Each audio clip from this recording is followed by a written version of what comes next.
Welcome, welcome, welcome, everyone, to another adventure into reality as we missed our beginning opening for some reason. Welcome, everyone, to our Tuesday show. I am once again joined by Martina Grubmuller, my intrepid co-host on the journey to discovering what we are going to pontificate and talk about today. Welcome to the show, Martina. Hi, guys. Hi, Andrew. Good to be here. Yes, another day in which we're going to be talking today about the Lion's Gate. Meow, meow, meow, meow, meow. That's not meow. You got to roar. Give us a roar here. It's a roar. Everybody in the chat room, write in "rar" with an exclamation point and capitalize it to show us you're talking loud.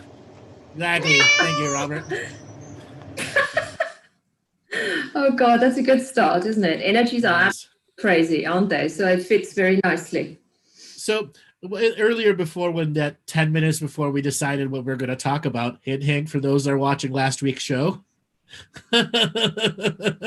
we talked about what does this Lion's Gate mean compared to other Lion's Gate. Well, last year's Lion Gate, 2019, was very, very unusual. The light that came in was penetrating, powerful, and created some unique spiritual moments for a lot of people who were on the journey to awakening and staying awake. For many, it was enough energy so they could stop hitting the snooze button. Now, this year's Lionsgate is going to be radically different. And I'm going to use some viscerally describing words for it. It is your lower third eye is going to be giving a purge of false realities. So, Martina, what are you, over the years of experiencing the Lion's Gate, what are some of the experiences you've had? So first of all, I've got to say that I've only started looking at that since we've been working together. So I haven't really looked over the years. I don't have a big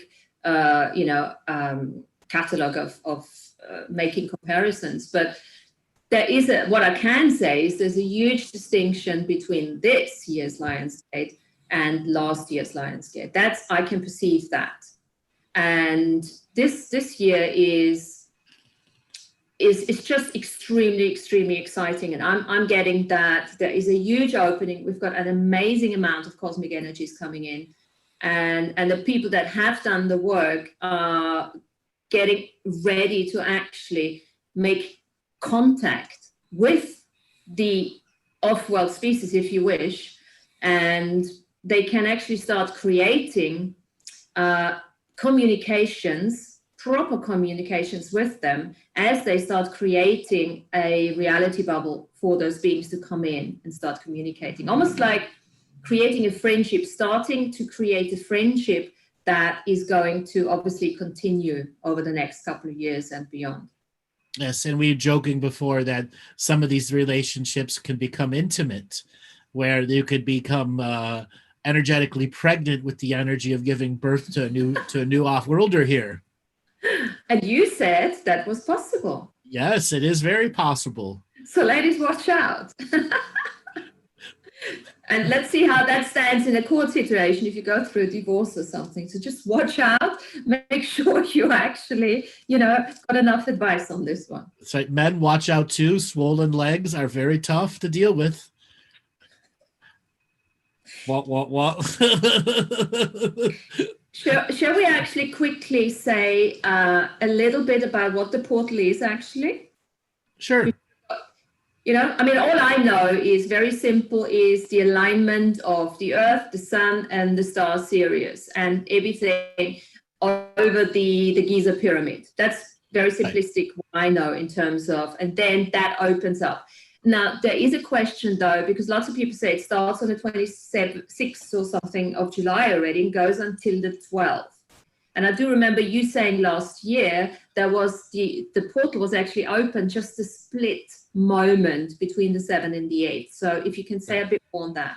So this year, the Lion's Gate, because you have to understand archaeoastronomy, the Earth in its precession of equinox puts it in a certain position So the Giza Pyramid Plateau with the lion's head looking at the Sirius at the morning dawn sky. Now, over many thousands of years, that position of the planet and the precession of the axis has changed. But the position of the stars have also had a capacity to adjust to our via observation. That's the nature of how the magic of archaeoastronomy works. So people are like scratching it. What do you mean adjusts? The perception of a gate perfectly aligning to the Giza platform, which empowers the Giza platform to look back at Sirius, so that that energy is sent back to Sirius, places of our ancestors and things that have been consciousness explorers within us past, intrinsically interreacted with our history in place. It is also a bubble backwards to Sirius, and then there's a lion roar coming from Sirius that we're going to feel. Now, just like eyes lining up like this, the portals only align up for a very short period of time, maybe 1.5 seconds to 2 seconds, in which our roar will go out and another roar will come in, and we will hear the simultaneous outgoing and ingoing roar. Hold on 1 second. I believe we have lost Robert and the audience. No, I'm here. Can you hear me? Okay. Yeah, I'm here. I just all of a sudden I see people in the waiting room, like 100 people in the waiting room. That was weird. Do you see that? I'm screening people in with their videos to make sure their videos are off. Okay, that was weird. All of a sudden, I'm like, where did the audience go? They're in the waiting room. Because they don't need to hear that part. Okay. Anyways, so the roars will be coming back and forth, but encoded in the roar is the messages of past, present, and future. How linked to the past, present, and future are you? And these roars are meant as a frequency of mass alignment to the positions of the stars at Sirius and Earth in the Earth solar system, simultaneously aligning you to two frequencies of time unified in synchronization. Does that make sense? Yeah, well, it's very cool. So how can we now earth this a little bit in terms of, what is that going to feel like, or what could that feel like for people to experience? Well, it all depends on their daily practice. Has their daily practice fortified their reality, closed the loopholes, and ended the back doors and tacit consents? If you've done that, your energy is a part of the roar. And at that unique moment, will you feel part of yourself being projected out? Everyone living on this earth is intimately, intrinsically interactive with the pyramids, all of them. Okay? They're a part of our history. They're part of our genetic frequency. They're a part of our incarnation and reincarnation process. They are hubs of interconnectivity to get people from traveling to whatever it is that makes them those hubs of interconnectivity. Now, whether you've been to the pyramid or not, again, you're still a part of it. So when that pulse goes out and the pulse goes back, there is an aspect of you still on Sirius from the last Lion's Gate who is there operating with the pyramids over there, waiting for aspects of yourself to create resolution back. So it's a back and forth resolution between two star systems. Now, if the pyramid systems were not, let's say, were fully updated, not in the state of disrepair, and had some of priest class operating them, we would be able to physically bilocate in that microsecond. We would have almost an unlimited amount of time to be there and here simultaneously to make much grander resolutions between the two sacred places. So it is fair to say that for the beings that can bilocate, quite a few will do that, right? Well, because the pyramids are in disrepair, there are very, very, very few that can bilocate. But if they were in repair and operated by the right class of people, those that did not have bilocation ability, during that microsecond of the roars crossing over, they would, and in a no-time frequency, be able to learn the intimacies of bilocation from year to year to year. Think of it like mass on-the-job training. Every year, you're going to get this frequency of experience, so you get a little bit better and a little bit better and a little bit better at it. Cool. There's a thought that comes in here now is that when this alignment happening, and because we know that there's pretty much a pyramid in every country, right? Or at least on every continent, quite a few. Several dozens in every country. Yes. Well, the main countries, yeah. So how do I'm getting that they're starting to communicate with the Giza Pyramid as this is all happening? You got to see Giza as a mass transmitter receiver tower. Mm-hmm. And the rest of the pyramids make that transmitter receiver situation extremely effective, like mass level communication. If they were all working together, obviously it would be even more powerful. You could contact 10,000 galaxies or other universes. So they're all communicating with each other. They're all amplifying each other currently. Yes. They've been left in a mode of self-amplification. But right. They all have different frequencies and different layers, like the Pyramid of the Sun in Mexico.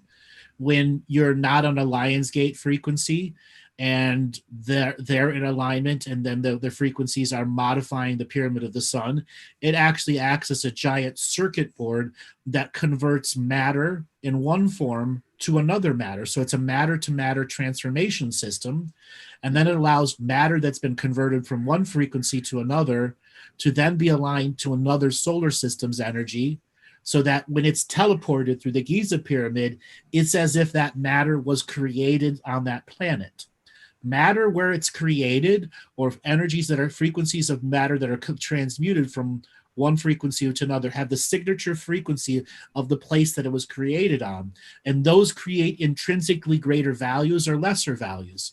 If you're trying to build a highly spiritual frequency on another world and you don't have the raw resources there, you can convert them with the Pyramid of the Sun, give them the signature frequency of the place they're being sent to already, so you have an infinite amount of materials from that place. Conversely, there are certain materials that are from certain places that are even more valuable just because they come from a specific place. And that's the other purpose of the Pyramid of the Sun, was to make material from long forgotten places and spaces that were destroyed, but have a signature frequency of super high light generation. So I know this is a really difficult conversation, but Pyramid of the Sun is a mass matter transmutation transformation system. Now you look at something like Angkor Wat, that's actually a mass teleportation facility. When I mean in mass, you don't just need to be in the walls. If you are within 100 miles of that temple, you are going to be in a bubble of teleportation, but not a single. Like, it could teleport 1,000 people to this world, 1,000 people to that world, one cow to this world, one human to that world, millions of times in a microsecond.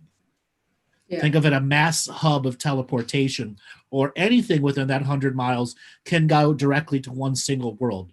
Direct consciousness transference to bilocation or trilocation. I do remember something, talking about the Bosnian pyramids when I was there, that there also, you were mentioned at the time that there were also teleportation facilities there. Whenever they're built on that scale, it's what they're for. No, that's fascinating. So going back to the Lion's Gate, could we say, is it the same sort of thing between 7 and 8, that split second? That it's not really relevant anyway, is it? But time technically is irrelevant. But if you were at the you were at the Giza Pyramid complex, it would be that 4 o'clock in the morning to 4:20 in the morning alignment, where there's just, you can watch the stars go into alignment. And it's a matter, is the sun going to be coming up? Here's the star to the top of the lion, and is the sun coming up directly? And because of precession of the equinox, it may be a little bit off, but it's our perception from the place of origin that makes a complete alignment, which has one time. So it's really based off the Giza observation point, sitting between the two eyes of the Sphinx. Okay. That reminds me of, the resurrection, rituals of the Knights Templars and everything, always aligning everything along those lines too, isn't it? Yes. Yeah.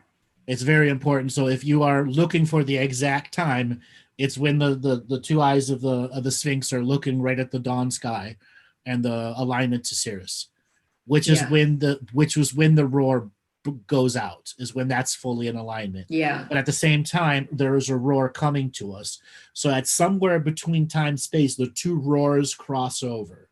And its consciousnesses are already within the roars that will determine the potency of how much change we can accept from the light from Sirius and how much light we're sending to Sirius.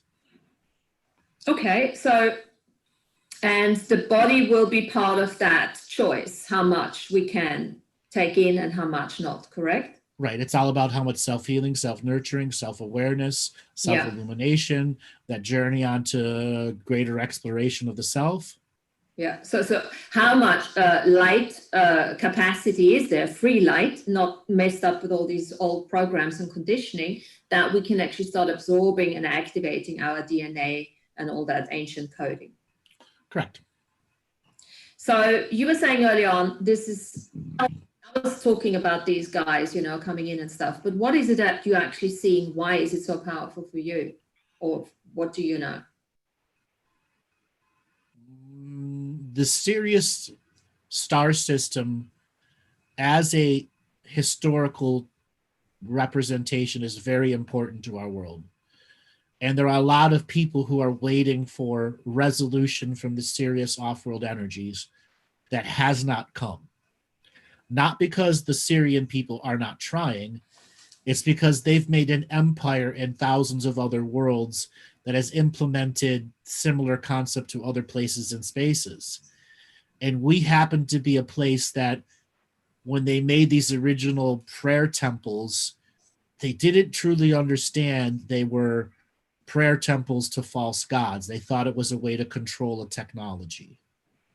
They saw human beings as self-generating technology, and if they could control the narrative through a form of, you know, false prayer and false gods, that they didn't think that it would have a side effect to the greater evolution of spiritual commerce among solar systems. So that's the resolution of the false god energy with thousands of other worlds simultaneously to our world. Our world is where the false god became very industrialized, where they were wanted to be in every household and every home. It's why the Egyptian culture was crafted in such a way, and many of the other religions copied the artistic impression of being deeply involved by using the art of the day to be into everyone's home and place and space. So what it represents is many other worlds are going to hear this roar almost as a secondary echo. Okay? Many of the original temples on the Sirius homeworld have been destroyed. Why? They've had many evaders come in there and try to beat up the false god generators. They pissed off a lot of people during their time. But at the same time, they've rebuilt new ones, and they've lost some of their original purposes or purpose. And because Earth is owned by a conglomerate of very negative species who don't want the negative God programming to be undone and have integrated into the modern 5 religions of control, it puts a situation where many of these other worlds who are looking for false God resolution aren't going to find it until here, where we are at, that we stop the false God resolution on our own. And that the pyramid process has some of its myth taken out of it. And we see them for what they are. Technology objects that are using the power of belief to change and alter frequencies of truth. Yeah.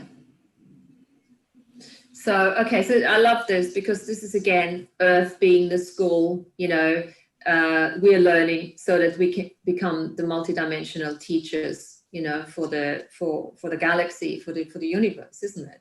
By doing it. It's so beautiful, actually.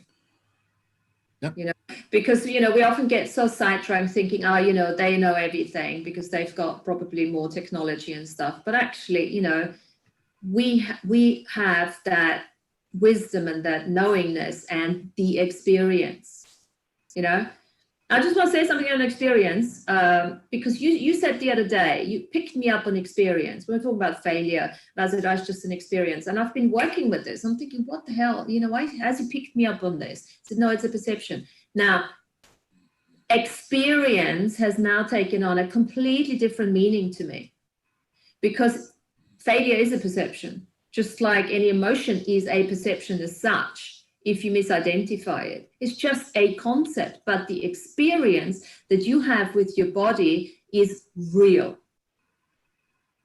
Exactly. And in the realness of the body-based experience is where a lot of people are stuck, because they have ancestral karma inside them that's waiting for this experience of resolution. Exactly. So as we're all coming into that experience and going through the resolution and all of that, now we're having, obviously, with these amazing energies coming in, how's this going to affect our bodies? Intrinsically. That's why I call this a lower third eye purging of delusional realities. So you must explain the lower third eye. So opposite of your third eye, you have your sphincter or rectum. Oh, and if you perceive very much it, lower. Yes. Okay, it does this. It does the same thing the Yes, third yes, eye yes, does, yes. except it's purging all those negative dream worlds and dream frequencies. Right, Your right. intestinal tract is where your dream world or dreaming body is housed and stored. That's why our consumption of food is so vital for a natural dream world. So when you start purging negative frequencies from very alternate realities, it is that rectum or sphincter, third eye, lower third eye, is going to be selectively looking at matter that's inside your intestinal tract that has signature frequency matches to those places and spaces that are connected to the resolution of the experiential resolution, so that you have the match as purged out of you, meaning the contract is complete. So a whole bunch of negative dream worlds are going to be closed down if you've done C+ work. Yeah. Okay. If you, and then I've said this a couple days ago, this awakening is not hard compared to many of the other ones. It requires C+ effort, but most people in all reality are doing D- effort. Okay. Those that are working at the A+ effort is because they chose to. It just takes effort and a little bit of discipline, and you will wake up. It may not be the best awakening at C+ effort, but you're going to graduate. So that lower third eye purging is when literally many of you will have the metaphorical shits or constipation or bloating or something that's going to represent the body mass transmuting, transforming, and transporting out of you the negative signature frequency matches to non-resolution. And then the contract will be complete. And then a whole bunch of new frequencies are going to come into you after the Lion's Gate, which are, now that these contracts and false worlds are closed, what will you do now with your new expanded free will? Okay. So I mean, it's beautiful because it puts a completely different spin on, having a tummy ache or something throughout these days, and actually you can turn it around in your head and say, okay, well, what have I eaten? I've eaten something, the wrong thing. And what if that has nothing to do with that? And you're actually really working all those energies that are coming in and starting to change your light body. You change your signature frequency. Well, the lion roar itself has a code in it that human DNA skin suits have been waiting for to begin the purge. Nice. Okay. There are certain DNA skin suits that have a lot of resolution waiting with Sirius. And this roar, if you're able to hear it, feel it, and perceive it, will activate the DNA to purge out those worlds that are still trying to resolve, being resolved as done. That means the roar, when it crossed over, Earth consciousness and Sirius consciousness have resolved a large amount of ancestral karma just by their natural incarnation, reincarnation processes, which gives us the signal those celestial battles and wars are over. Now what? Purge out the frequencies and the match saying that it's not done. They're all done. Now what's the next thing that we have to work on? Exactly. How can we start co-creating from there without filling it back up with shit, and actually start looking at what works, what contributes, to to life and living beyond this reality. Because I think still, and lots of people who get fed up with this reality, I always say it's a good indication this is your time now to start looking beyond it and gain more perspective and gain more, interest, so that you bring your mojo back. Great term, getting your mojo back. But a lot of people don't know what mojo is in the beginning, spiritual mojo, because they haven't invested the C+ or the A+ effort to have that as a signature frequency of experience. This is why I go over and over and over again that you got to do the daily practice. It's so vitally important to the greater journey of your experience as a spiritual being during this great awakening. Yeah. And you got to be able to do it with an enthusiasm behind it. If they become chores, something's wrong with you, work on that. And then make sure that that daily practice you do is not out of being a chore. Yeah, enthusiastic effort, you always say. I like that. Put some enthusiasm behind it, Mm-hmm.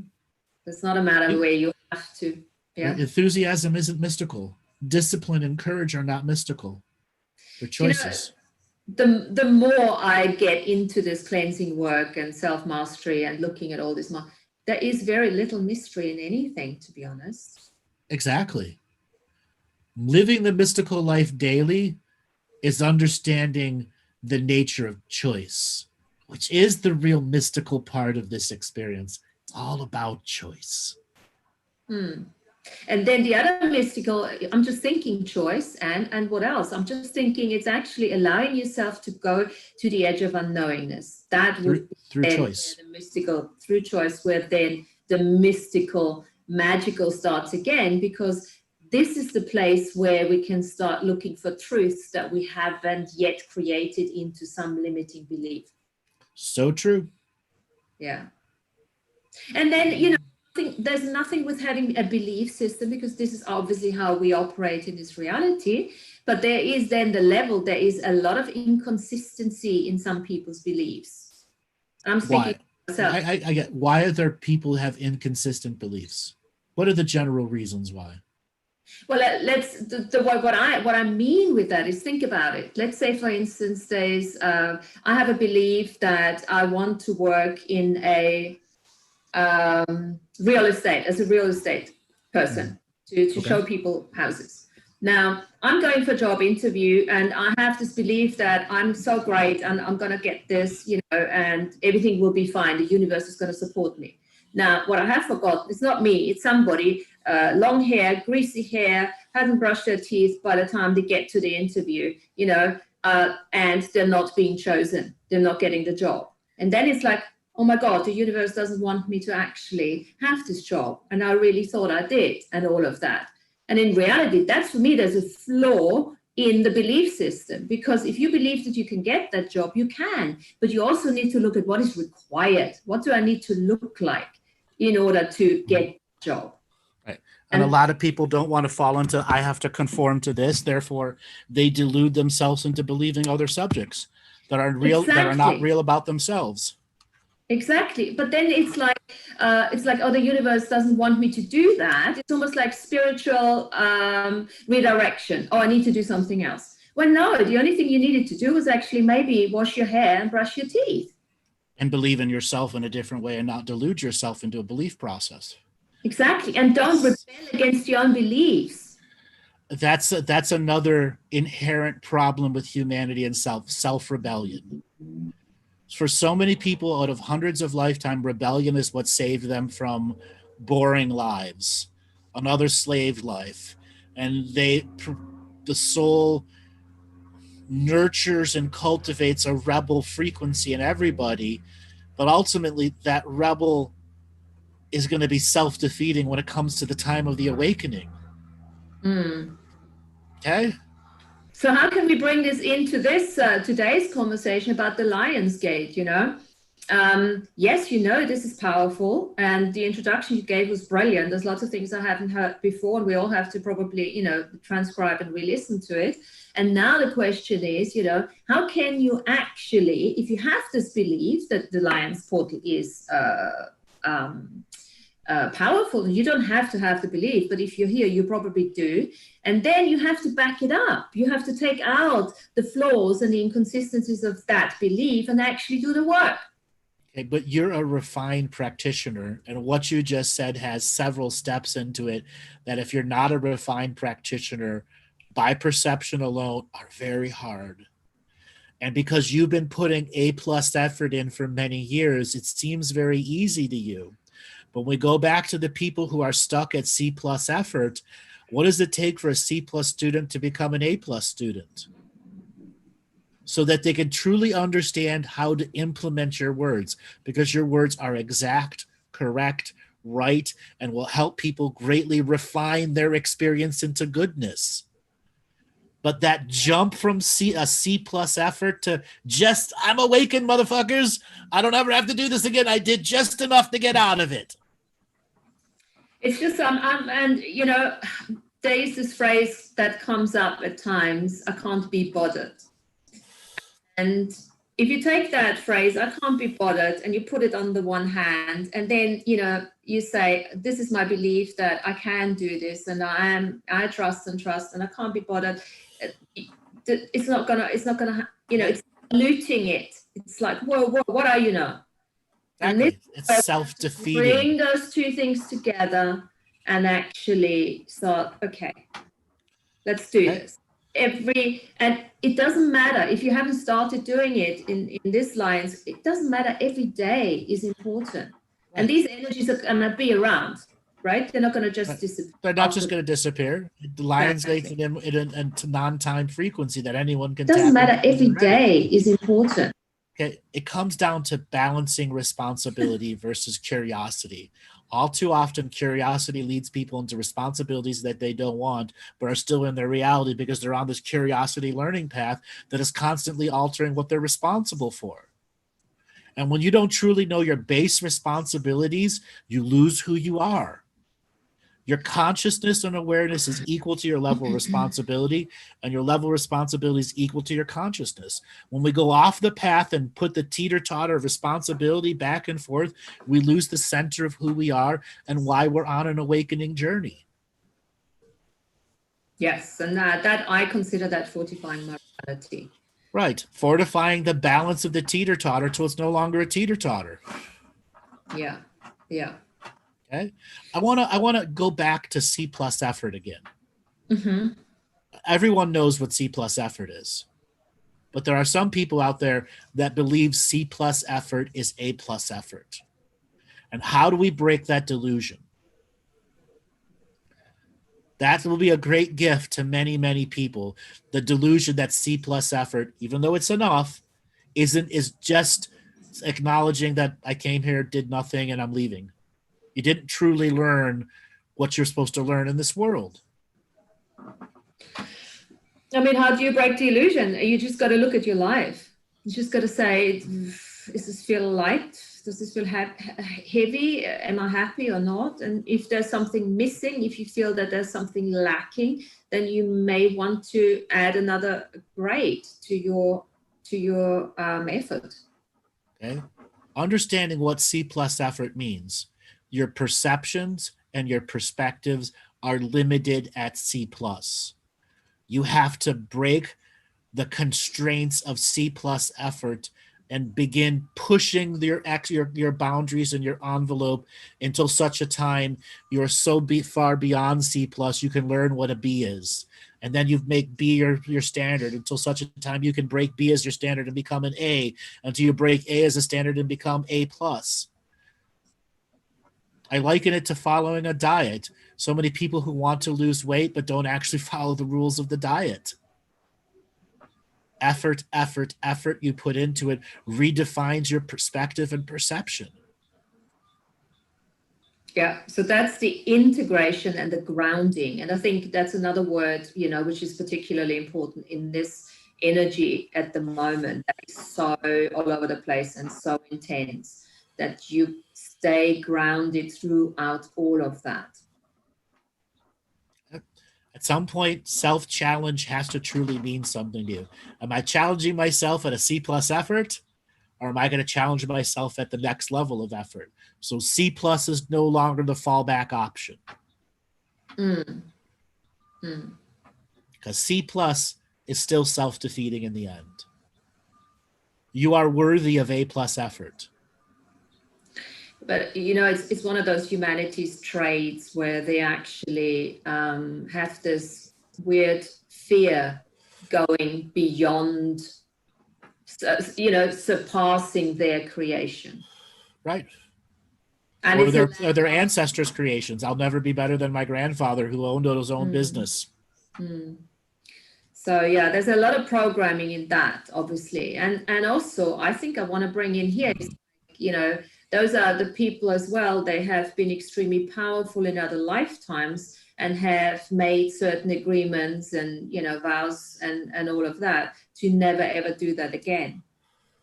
So it's quite useful to look at past lives and start destroying everything that holds you back from really stepping into that potent creator being that you truly are. That's spiritual strategy. We're at when you use spiritual strategy at a C plus effort, you only have a C plus strategy. That will it ever get you into a B minus? No, it won't. Your limitation is going to be C plus effort. Until such a time you suppress that by using the right tools, tips, and techniques with the effort and the enthusiasm behind it. So C plus is no longer the bar set of expectation. Yeah. Okay. And talking about expectations here, it's also with the portal, because we're talking about this portal today. You can't have expectations what it looks like. Even if we say we do reduction and say, okay, well, let's what does it actually look like, so that we can get a metaphorical sort of representation, what to look out for or not. That doesn't necessarily mean that there are any projections and expectations attached to that, because everyone has their own unique, authentic experience at the end of the day. Everyone's experience is unique to them, but there are experiences that are C plus experience. Example, having an orgasm versus not having an orgasm. The sex may be good and you may rate it as A plus until such a time you have an orgasm that says, fuck, all my other sexes compared to this are nothing. And the bar has just been raised by your perception and perspective of what was the past and what is the future.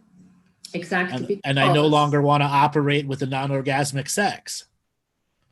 I like what you're saying, because that's actually what a belief is. A belief, it doesn't matter what belief it is always limiting, because it only puts into a concept, into perspective, what you already know in this reality. It doesn't ever give anything that comes from a place of unknowingness. Exactly. So every belief is actually limited. That's why, you know, I now start talking about experience, because I'm now perceiving that difference much better. I now start to understand that. So early on in my linguistics, 2012, 2013, 2014, you would hear me frequently say it's an experiential-based reality. Experiential, to the point I stopped saying it because people totally missed the concept if it's an experiential-based reality. Yeah. Okay. Why did I stop? I had to discover other words that would lead you into the same understanding about your belief of an experience. Yeah. I mean, I always understood it from a place of, I've got a body, I've got to work with it. That was my thing. But something, I started realizing that when we use the word experience, you know, it is much more emphasizing to use the body and to be in the moment with it, because everything else is actually just a perception. Exactly. That generates a perspective that, as time is no longer in the immediate now, it becomes slightly past. Perception alters into perspective. And this is why then I understood why, when I said failure is just an experience, and you said, what else you got there? Because it's actually not an experience. That's right. It's not real. It's actually not real. It's just a perception. It's just a it's a distractor implant. It is now into the realm of perspective. Perception is in the moment of now. Perspective is in the past moments of now. But then, what is actually not perception, perspective? Everything is, other than the raw experience that you can have with your body. So when we are in the micro moments of choice, perception and perspective can become the same thing that can alter the nature of the experience based off of how perception and perspective can create subtle expectations. Which again, there's the limitation though. So when you're in the moment, perception and from influencing the choice, that's A+ effort. And the interesting thing, great noise for that. And the interesting thing, as I looked at that, always having taken the experience and connected it to the body, when you really have an experience, it's almost like you're no longer aware of your body. Sometimes. I get what you're saying. The body, our choice to be aware of the body is still a choice. And A+ experience means the separation between awareness of the body and the awareness of consciousness they're very close. Your consciousness and your body have been entwined enough that it doesn't create a detachment or separation process. They're equal in their experience, in experiential basis. Yeah. The closer we come to A+ effort to include the body into all of our experiences. A complete union and communion with the body. That's what I would call it. And everyone has a DNA frequency to have complete union with their body. That's why procreational and non-procreational sexual frequencies are here. And there are plenty of other experiences that are non-sexual that can give you the exact same journey. Well, yeah, because, as we said before, sexual energy is creative energy. Everything is. If you create, be that now a conversation or you write a book or whatever, you're basically having sex. Not copulating with it, but that's copulate, right. You're entwining and entangling with the energy intimately. Exactly. To the point that your outward creation has this mass amounts of energy around it. Yeah. So what else do you want to say about the portal? Well, it has a lot of myth behind it. Yeah, you and I have let's dispel the myth, There's a lot of myth behind archaeoastrology in general. The alignments of the planets to the positions of the stars based off of a culture that was far more advanced than we can even understand from today's perspectives. And that is its myth in itself. So there's myth within myth that has all these other intimate inner myths about past lives, whether you're aware of them or unaware of them, that influence you towards a mythful brute.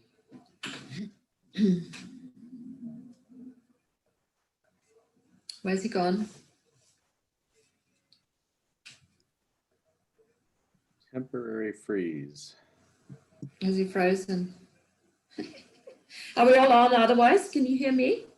Yeah, you're good. And if anyone has any questions specifically that you want to post, you can in the chat. Yeah, just throw some questions in and we'll, see if we can answer some of those. Wait for Andrew to come back. But I'm just gonna say something to whatever you are perceiving at this stage. If you're feeling a bit more tired, if you're starting to feel that your body is not functioning the way it usually functions, or you usually much more active out there, and you're not fancying that at the moment. That's all part of those energies. So it's not really a matter of there's nothing wrong with you. Don't go into the wrongness of that, and just really open yourself up. And if you do need to, I had a little nap in the afternoon. If you do need to just sit back and relax, then allow that. Why is it called Lion's Gate? Because obviously it falls into the lion, August. We've got into the star sign of the lion. That's basically why that's how I understand that we've taken on that name for the lion.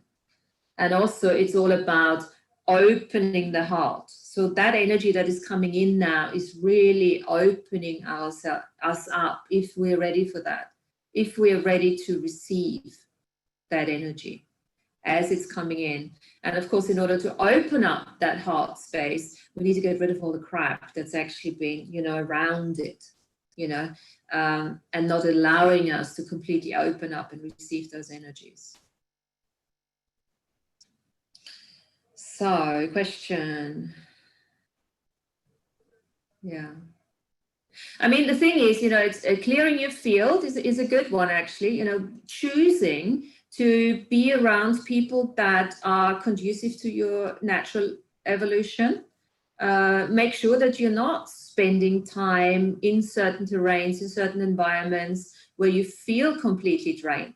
So just allow yourself to step back, and even if it's just for the next couple of days, and say, look, this is part of my ceremony.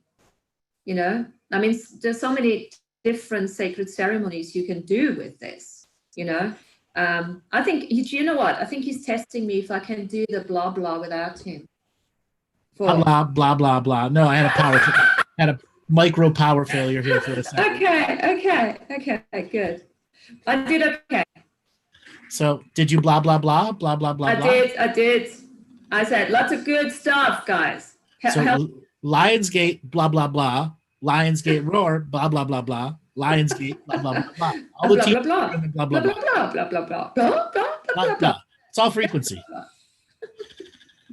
So the Lionsgate. So blame it on the energies that are coming in. Okay. Okay, and as long as one is blaming there. Give us a roar, man, not a meow. Yeah. As long as people are in blame, they are still at C+ effort. Yeah. It's like many years ago, I did my first shamanic little initiation with just over a weekend, so tiny, just a bit. And we did some exercise, and this one lady I was working with, she turned around and she said, the message I received for you is, you have to lighten up. I'll never forget that. You have to lighten up. She didn't say anything else. Lighten up. And she was so right. I was so serious about everything, Uh-huh. That stick was so far up your ass it was coming out your mouth? Nobody could see the stick though, Oh, well, obviously she did, but she channeled. Yeah, it was inside your tongue. And, as you are lightening up, literally, you're a photonic light being, right? The more lighter you get, the more you can actually communicate with your non-localized soul. Mm-hmm. Understanding why you're back. Understanding why you have a non-localized soul will always require A+ effort into understanding. At C+ effort, you will never understand why you have a non-localized soul as an experiential journey. Well, you can emulate that, saying that you are a light body, like a photonic light being, and a holographic projection, if I remember that correctly. And then, with the non-local. But you're already talking A- B+ effort right there just to get to that definition. Oh, is it? Okay. Oh, yeah. You've already processed enough of it at A-, B- or B+ A- effort just to get that language down. Right. No, I did learn that by heart, actually. All right. A couple of years ago, I was like, wow, come on. But now it's no longer me. I don't have the ego, to say, oh, this is it, Now I just want to emanate that. If I can't emanate that, then my purpose here is to emanate that. Okay. A+ effort also means you're doing the work on the ego and the shadow. Yeah. And again, there's nothing wrong with the ego. You do need it in order to navigate through this reality. So. Oh yeah, it's a great great teaching tool. Yeah, absolutely. So talk a bit more on the Lionsgate. Blah blah blah blah blah. Okay, so give me something here. What might be a stupid, I don't know, interesting question actually. We're talking about a portal. So what's the difference between a portal and a wormhole?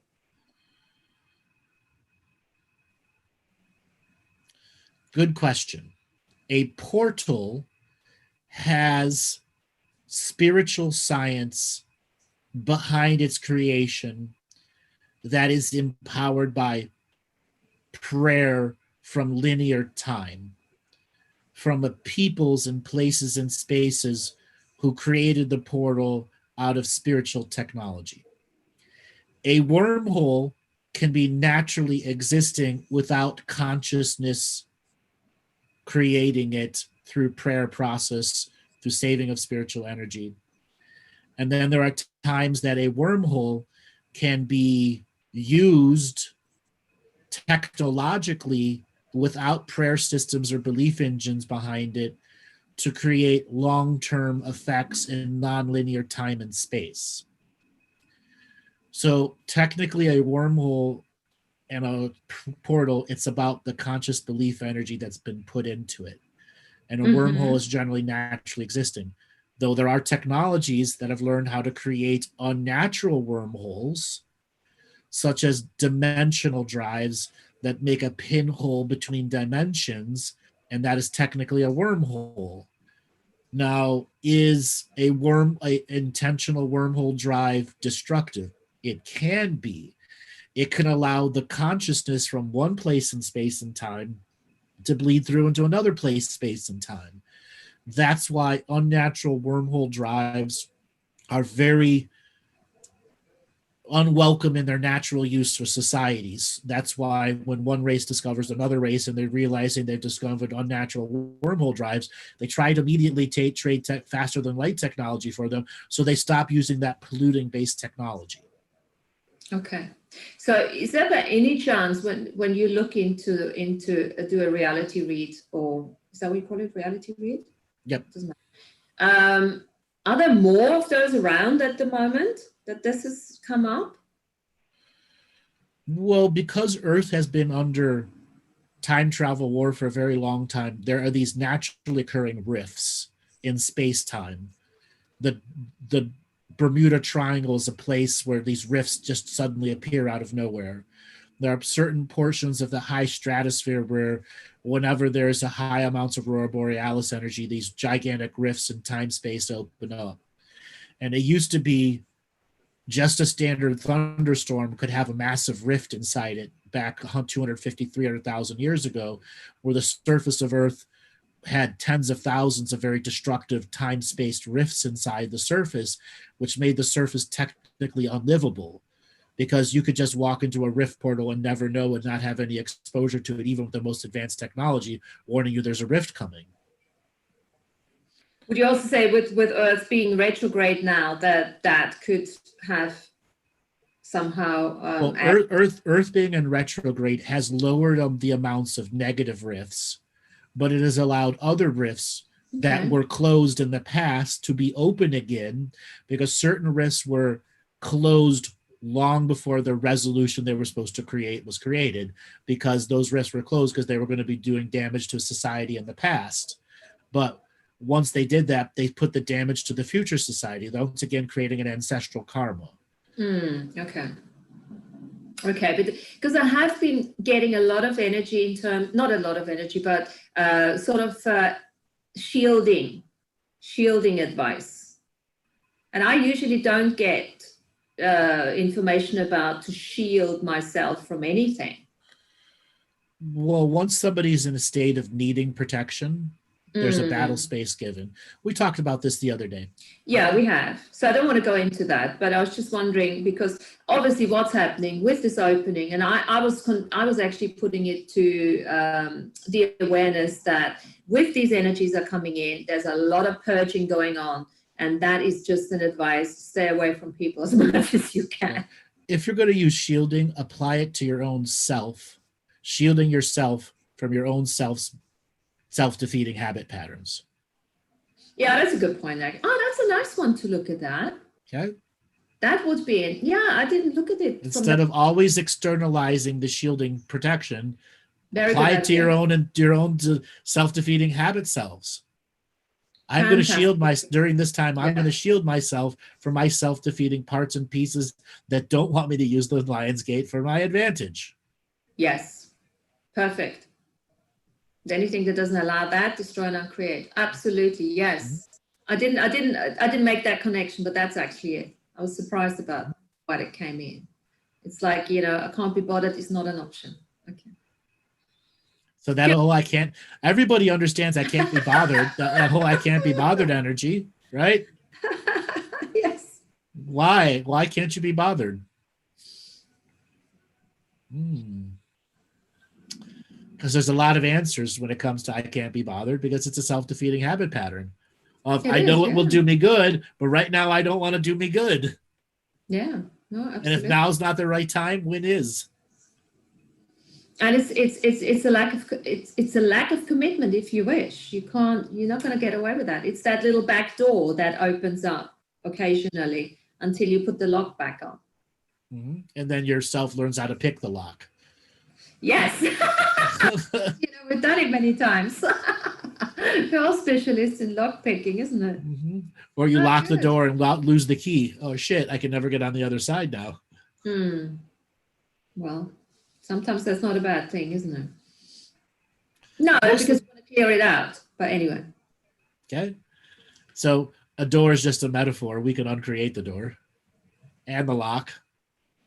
Yeah, but then again, this is why we're using allegories and metaphor and analogies.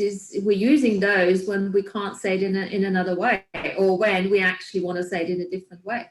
That's right. And there's almost like otherwise the wisdom is not attainable. So you have to say it in a different way in order for people to, or for yourself, to bring it all into context. Mm-hmm. But then there are the times that people have the parts of themselves where they're metaphorically sticking their fingers in there. I'm not listening to what you're saying. I'm not listening. I'm not listening. I'm not listening.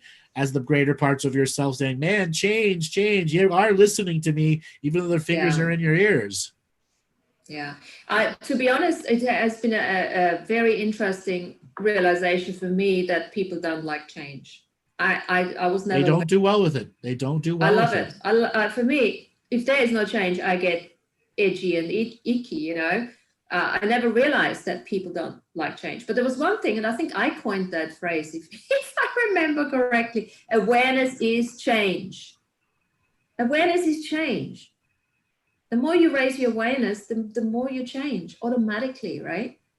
Generally, that's how it works until we delude ourselves, until we have those delusional moments where we create a delusional awareness that changes us to the negative. So technically, it's still awareness is changing. It's just not for the positive. Yes, of course. Yes. Okay.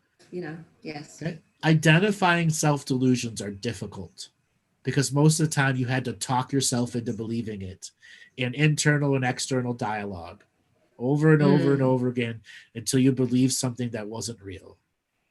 Yeah. It was all based in hopium. Yes. Okay. That work. Letting go. How do you get rid of 10,000 doses of hopium? Well, for me, it's internal exploration, asking questions when stuff comes up. That's a tool. Yeah. Every time you have a point of view, you just acknowledge it, and then you ask the question: does this point of view actually serve what I want to create in my life? And if not, let it go. Okay. And if you do this, it's almost like a mantra. If you really listen to yourself and every point of view that comes up, acknowledge it. Don't hate it. Don't hate yourself for it. Ask, is it still useful to me? No, let it go. How much effort does it take to really let go of a subject matter you've been invested into for a long time? It takes exploration, because the one point of view that comes up, it does not really cover it. So that most of the times, if you think of it like a cluster, you're taking out a weed or something, and all the little roots underneath, they're all connected to it. This is why the work that we do is going to the root cause.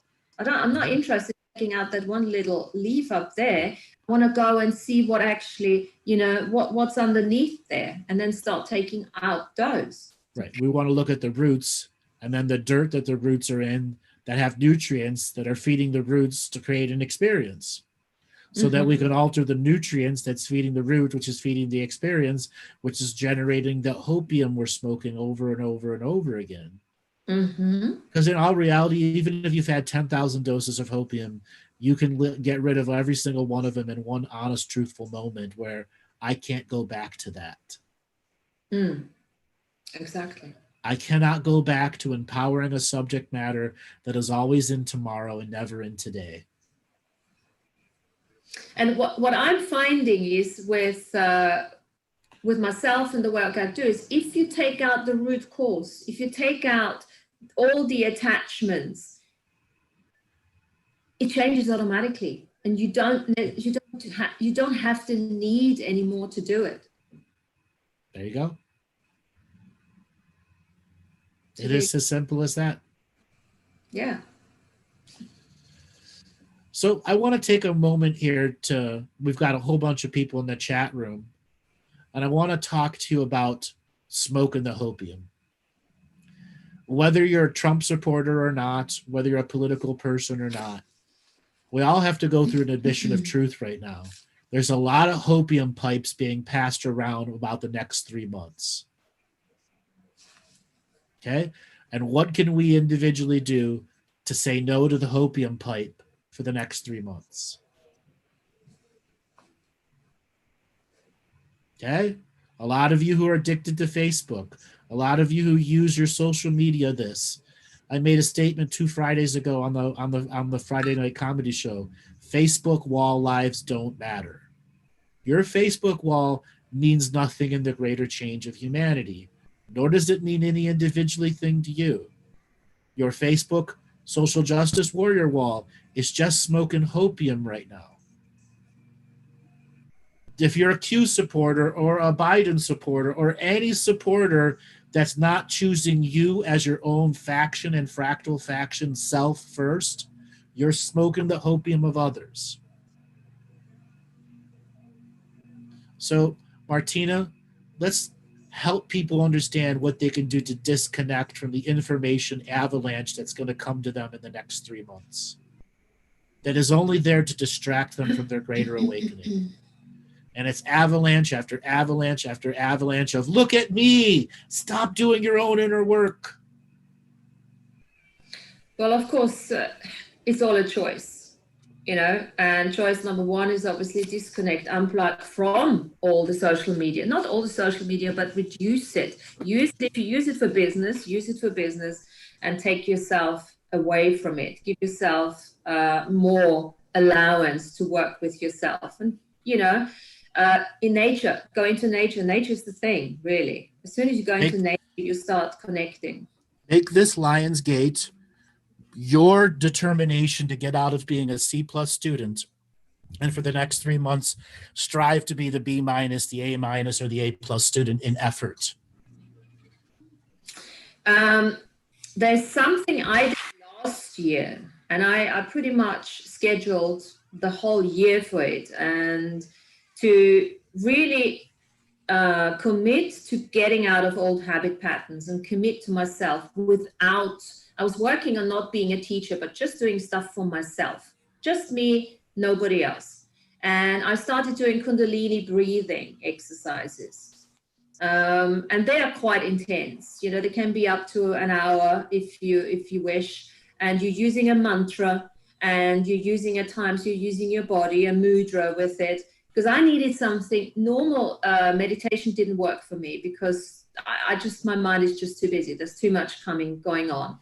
So I needed something to really distract my mind. And I do that with mudra, with sitting in a certain position, obviously, and using the mantra, the sound of my voice, and really applying myself to that for 10-15 minutes a day. And that really helped me to look into commitment and getting out of certain I can't be bothered patterns, which I used to have a lot. And there's lots of stuff out there you can, the guy, let me mention Chai Dev, yep. Just Google him, he's a great guy for all this Kundalini business. So breathing, amazing.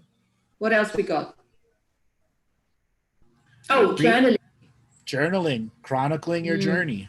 Okay. Mm. For all the people out there that are seeing the unicorn dragon ass, that's you, metaphorically. I put that image there up for a reason. So many of you want to shit rainbows and fart butterflies and not have any of the responsibility. Responsibility means that you got to journal and chronicle. You got to learn to breathe and ground. Otherwise, you're just dragging a shit rainbow around everywhere you go, and people leaving in a stain of rainbows that people are slipping and falling on. Another amazing way of grounding is a very shamanic way, actually, is dancing. And you can do it you can just dance recreational, right, or you can actually apply a shamanic sort of ritual, sacred ceremony to it, you know, really coming into your body. And as you come into your body, you start to connect. You know, this is getting out of this old paradigm business to think that you have to be outside of your body. This is not the journey we are on. You have to be in your body. And the more you're in your body, the more you will be able to break your habit patterns that you don't require anymore. And the more you will be able to also connect to your non-localized soul and to connect to everything else out there that wish to connect. And while you're on this journey, there are some metaphors we have to actively learn to disconnect from. And I would give this as a suggestion over the next 3 months that if you identify yourself as an empath, empathy is the lowest level of all psychic skills, and it generally drives people into wearing a red badge of courage that says that I'm an empath and have no control over it. You're not an empath, you're an intuitive. Yeah. Yes. Change it to intuitive. Now, I've got a good one for this one. I've just started exploring through a couple of sessions here. Okay, so if you're one of those people who is very interested, okay, you are paying attention to everything, yeah? Look at that. Are you actually really interested in paying attention from a place of awareness? Or are you actually misapplying this attention and interest as judgment? Exactly. Well put. Yeah, it's a big one. I've never looked at that. I'm like, oh my God. And then I started actually observing people, and it's amazing. And then you say, is it really that? Oh, I'm just really, I'm interested. You're not fucking interested. You're just judging. Right. Look at that, guys. That's a big one, a hidden Very big one. Now, the next thing over the next 3 months, another a mythical term, the light worker. Stop identifying with yourself as a light worker. You came from light. You are light. You are love. You don't need to work at it. You need to do the inner work, which stops you from producing dirty light. Yeah.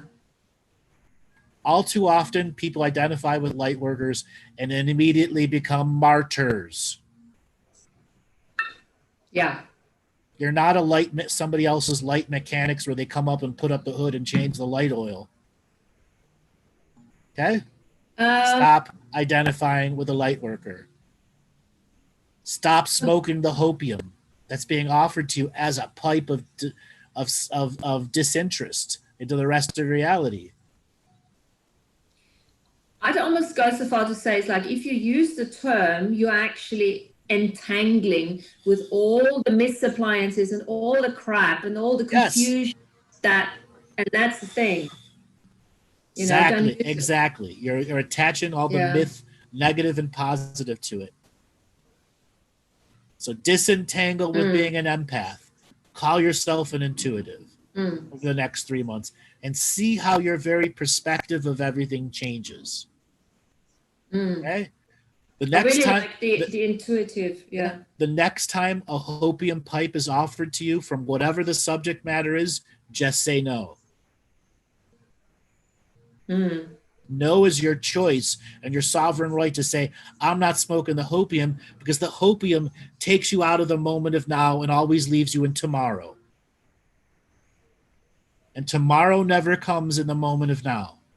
And what comes with that is fear and anxiety and worry, because you are attaching to an outcome instead of staying grounded where you are right now. Right. And somebody was asking before, just ditch all the labels? No, sometimes people need labels because they've been ungrounded for so long. Labels help them find balance until such a time balance reveals to them that what labels can and cannot do.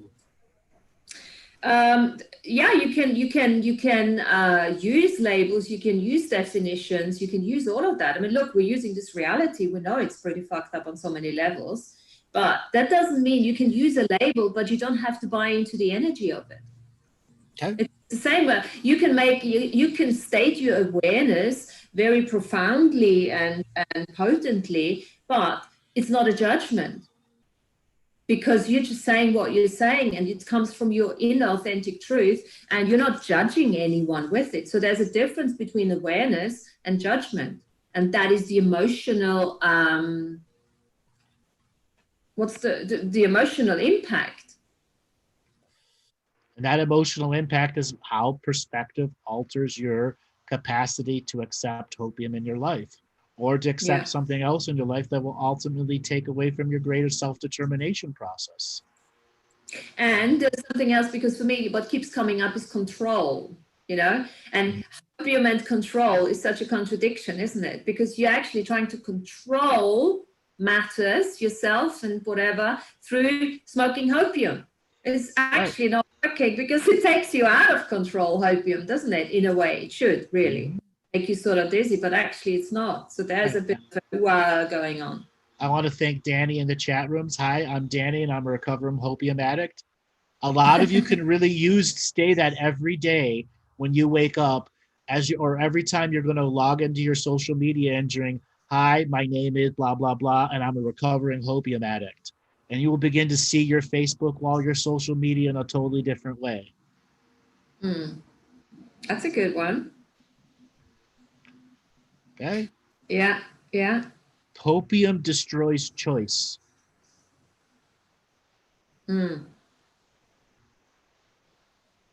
Yep. And when you don't have choices left, what are you stuck in? Or you're not using your free will. You have accepted domination and control into your life and are allowing it to play you like a fiddle. Exactly. So there's that thing. We don't have to fight it, but we don't have to buy into it. Okay. And you always say, making it irrelevant to your growth. Making it irrelevant to your greater growth. Tomorrow never comes in the moment of now. Yeah. So anything that puts you into the expectation of waiting till tomorrow is self-defeating. Yeah. So look at all the things from an intuitive process. Is it keeping you in the moment or now, or is it making you wait till tomorrow? That is the nature of hopium. Yes, and it's also denying the fact that Roman numeral time is just a social agreement and actually part of what limits us. That's right. So, you can't have it both ways. You can't, say that you understand that there is no Roman numeral time, but then you keep actually postponing everything to the next day. To look at it. So Angel has a great line. Hopium to the left, doomers to the right. Here I am stuck in the middle with me. Good place to be. You got your doomers and gloomers to your right. At least you know where they are. You got your hopium addicts to your left. That means you've separated the ones that are keeping you out of the moment of now. And just by having that as a metaphorical label, you can step into your future. And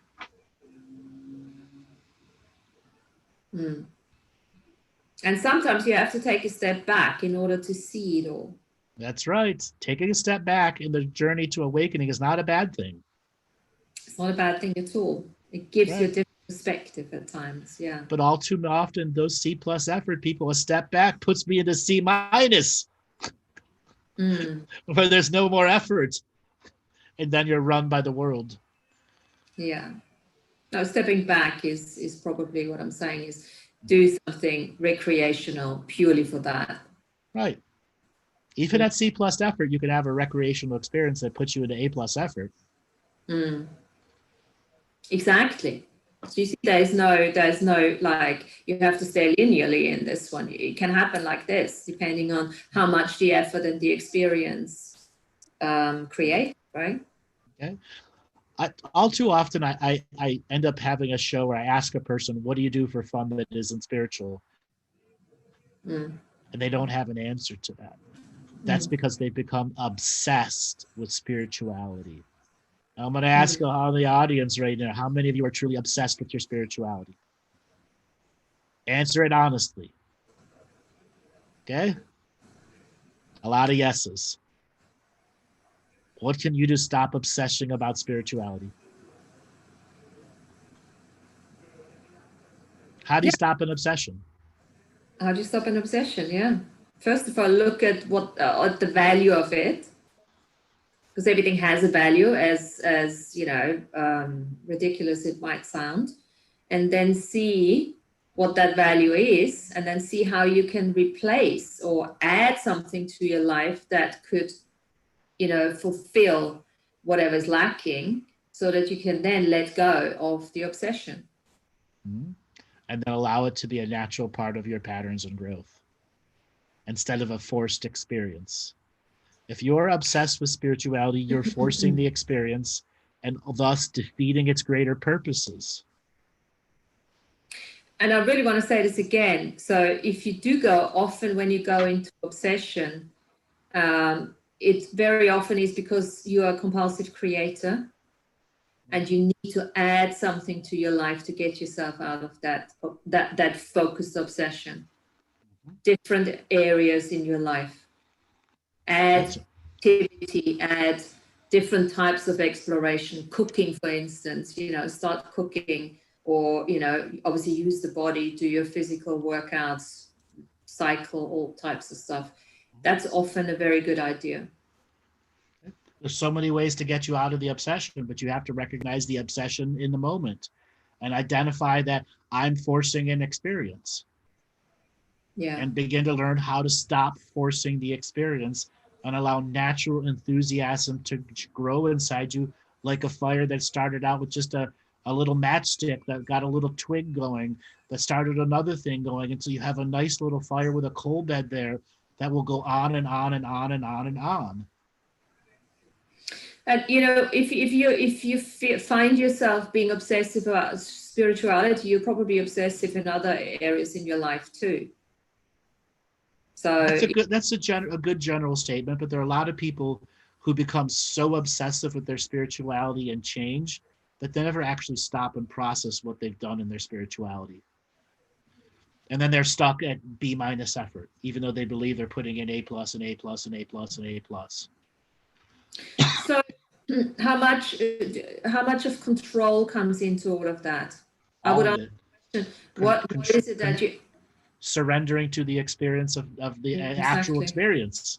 Okay, so what are you trying to control by being so obsessive, and what would happen if you'd stop that control?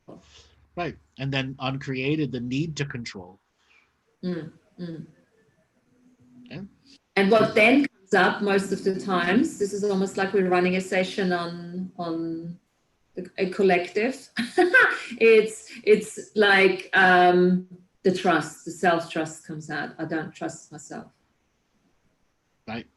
Therefore, I have to control myself because I believe I will blah, blah, blah, blah, not be successful at something. Through obsession, through using the tools and all of that. Yeah. Okay. Also, obsession is a depression in another form. Okay.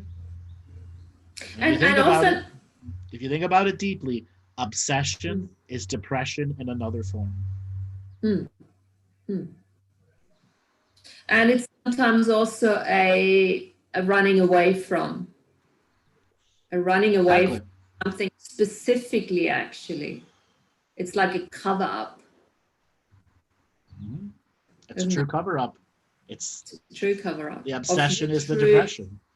True authentic beingness, you know. And it's not going to get you anywhere because it's just going to keep you stuck.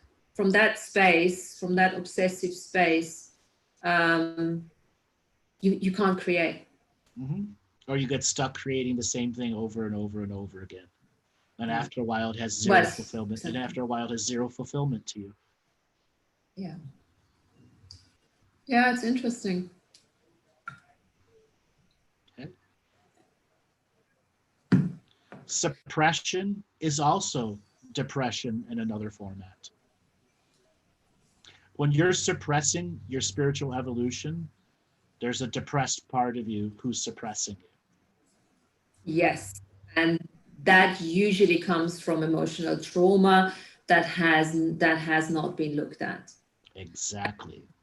And lots of people know about the trauma and they're just not choosing to look at it because they know, again, control issue, that if they would start looking at it, they would have to completely disintegrate, surrender. And surrender is not an option when you have had emotional traumas like abuse and stuff like that. And that's why the "I can't be bothered" statement is so revealing about suppressed people who are depressed. Oh, right.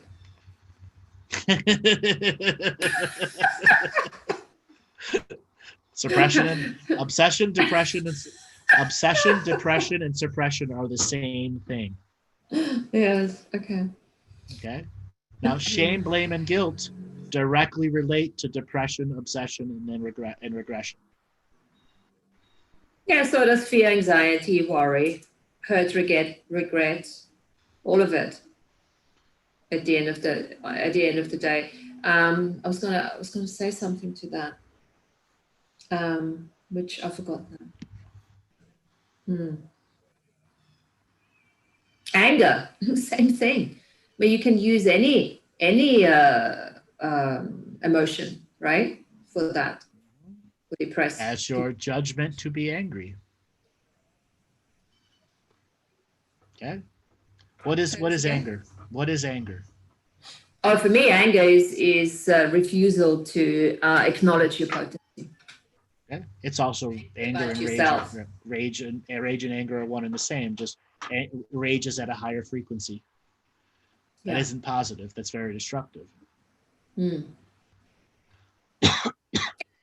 Most of the times you're dealing with anger, you have either that you're absolutely refusing to look at your potency, okay? Or you have a huge entourage with you, all types of, internal, external demons, all types of entities that create that. That's the anger as well. And then it's a frustration type. So frustration is anger too, okay?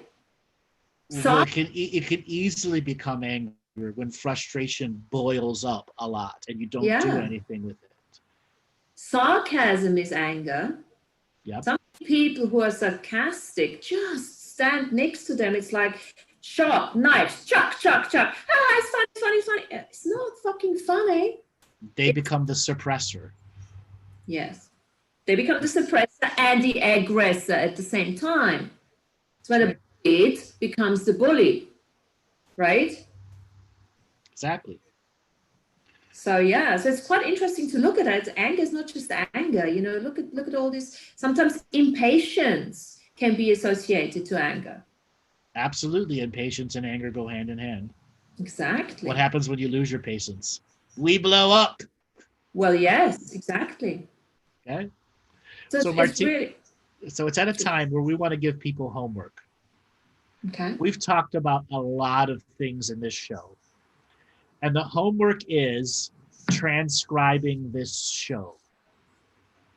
Who will raise their hand and take on the challenge of a homework to actually transcribe this show word for word so that your brain begins to make new neural pathways with what we've just talked about for an hour and 22 minutes for the specific purpose of helping you deal with the Lion's Gate that's coming, the Lion's Gate that's afterwards, dealing with hopium, understanding suppression, depression, and regression are all one and the same.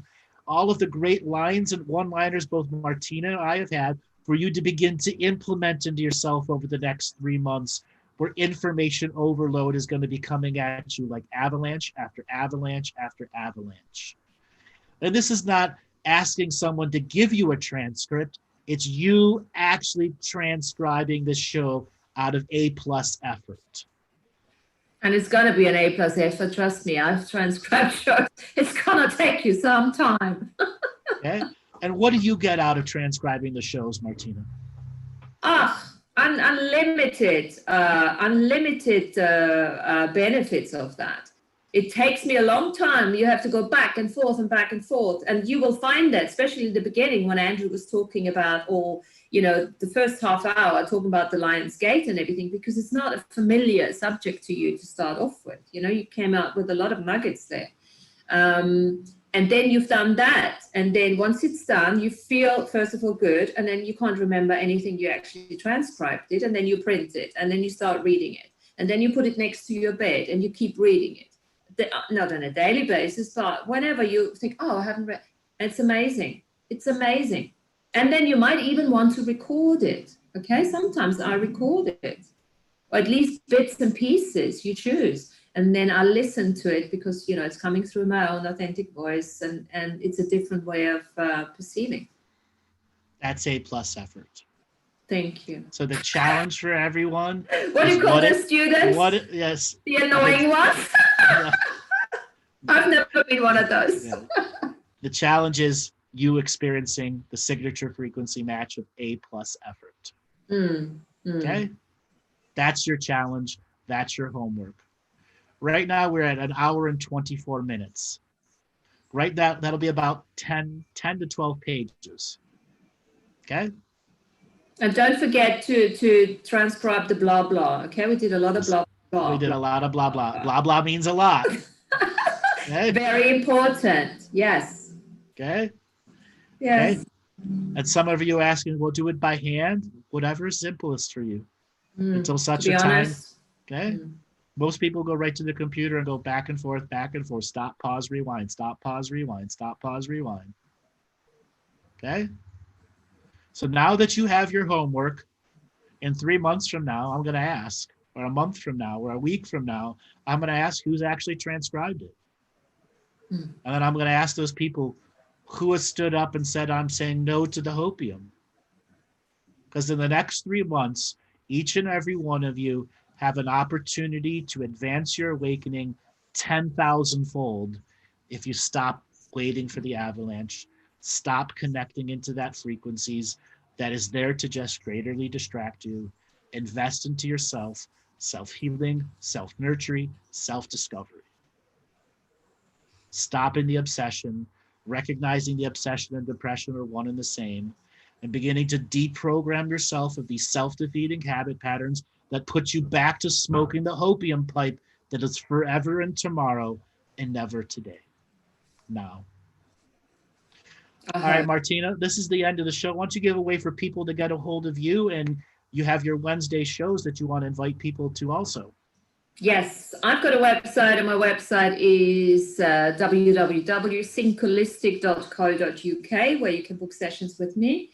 And we have our free weekly Zoom on tomorrow, 5 o'clock, GMT +1. And this is earthnovel.com. And we don't have a subject yet, but I'm in charge tomorrow, so I'll think of something and let you know. Thank you. Okay. And you all know who I am. We will be back this coming Thursday for an amazing call-in show. And then this coming Friday, I will have my every other Friday show, which is the comedy show with Monty Dean. All right, everyone. We'll catch you this coming Thursday. Happy 8th.